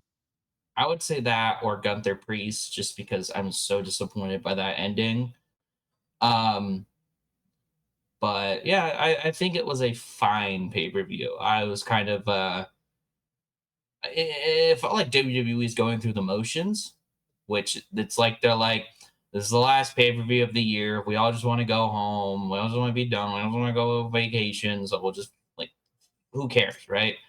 and Yeah. that's not what I really want in like a war games. But I would say the women definitely came out. The women definitely tried, and they had a fun match. But I don't know. I just felt like overall, this kind of felt like going through the motions. The pay per view. Yeah. Yeah. I'm, you know, always surprised at how good these can be. I liked how quick it was. Um, I do prefer my AEW pay-per-views better. It's just a different feel. I mean, they're putting on like a different style of match. You know what I mean? Well, one thing I would definitely give AEW is there's like what at most 10 minutes in between matches, right? 20 minutes if there's like a genuine segment, like or like I would say, think of Wrestle Dream with the Shibata Jack Perry match where Daniel Garcia came out, MJF came out, Adam Cole came out. Yeah, that's 20 minutes between matches, but that makes sense. It was a Yeah. bunch of people coming back. Um, for the most part, it's like maybe 10 minutes between matches. That's celebrating, video package, and then entrances, and then boom, you have another match. That's pretty quick. Whereas WWE, I think somebody did the math with Survivor Series. There was like an hour and 10 minutes of space in between matches on a 3 hour show, which is Mm. kind of crazy, if I'm being honest with So, you. As much as I so it love would have been like a 2-hour show potentially. as much as I still love WWE, I really don't like a lot of the changes they've made with Peacock and with TKO and Endeavor and all that. I think it's taking a lot of the fun out of wrestling. And like AEW at least still has a lot of that, or it doesn't feel so corporatized and there's a million product placements. Like I have to wait 20 minutes in between matches, just not because there's a segment or there's something interesting going on, but it's because we got to talk about NBC main event coming up, and we got to talk about Raw on Netflix, and we got to talk about all of our great Prime. sponsors have. Oh, Drink Prime. Like that was such an odd Michael Cole bit where it was like Drink Prime. Like no, I'm good. So I totally I just fast forwarded from the I end of don't the pay match to the beginning of the next match. So I have no idea what they were playing in between. I don't have Peacock Premium, unfortunately. I have base Peacock, so I have to sit with Uh, ads. It's unbearable. That's why like I'd say I skip a lot of WWE pay-per-views because I just don't feel like putting up with all the ads and the bullshit in between.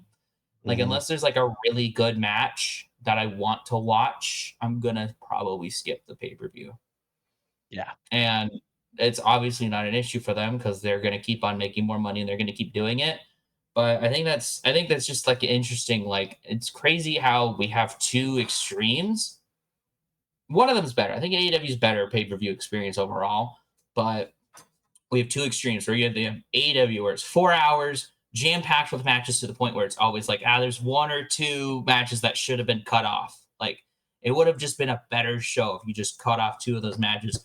Whereas this, it's like, oh, you have two little matches, and it just like it feels long sometimes because I'm just sitting here watching ads. But Mhm. if you have Peacock Premium, then it's not that big of a deal. Yeah. But yeah, cool, man. We just got a lot of reviewing over with. I still stand by after all of that. Dynamite was awful. Collision was the best show of the three, and the best match was Mortos and Kyle Fletcher. If you're watching out there still and you want to check out anything from the three shows, Kyle Fletcher and Beast Mortos was pretty damn good, and you'll probably be able to find the last 10 minutes on YouTube. Yeah. Yeah. Cool. Cool. All right. Well, yeah, we got that over with.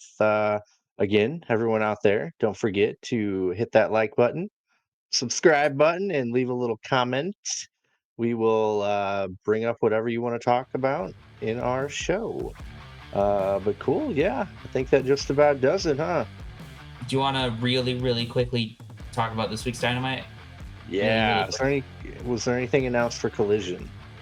Oh, I didn't even look at Collision. Um,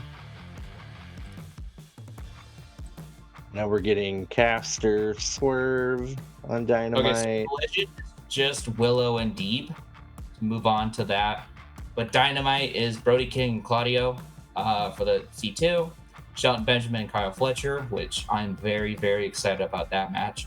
Pack and Jay White, which I bet you $5 will end at a DQ. Swerve and Max Caster, which I don't care about the match, but I care about the angle. So we'll see how that goes. And Osprey then the Darby. Dynamite, what? When's Osprey Darby? I think that's a couple weeks away. Oh yeah, it's like the Christmas one. That's December 18th. Okay. So yeah, it's weird how like they've announced these matches, but yeah. Winter is coming. Let's see. Oh, that's Collision Winter is coming. I want the Dynamite Winter is coming.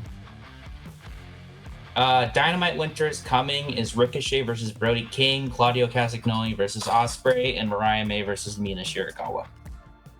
Okay. All right. There's enough on the cards there to look forward to. Nothing that makes me and there's still the completely Dynamite turned off. Battle Royale next week. Yeah, that should be fun. Well, cool, man. Thank you for joining. We'll have Chad back for our Dynamite review on our next upload. And cool. Yeah, I think that just about does it. What do you think? Yeah. Thank you for hosting. Yeah. Thank you for joining. I'm going to go ahead and do the thing. And everyone out there, thank you for your support. Bye. Peace and bye-bye.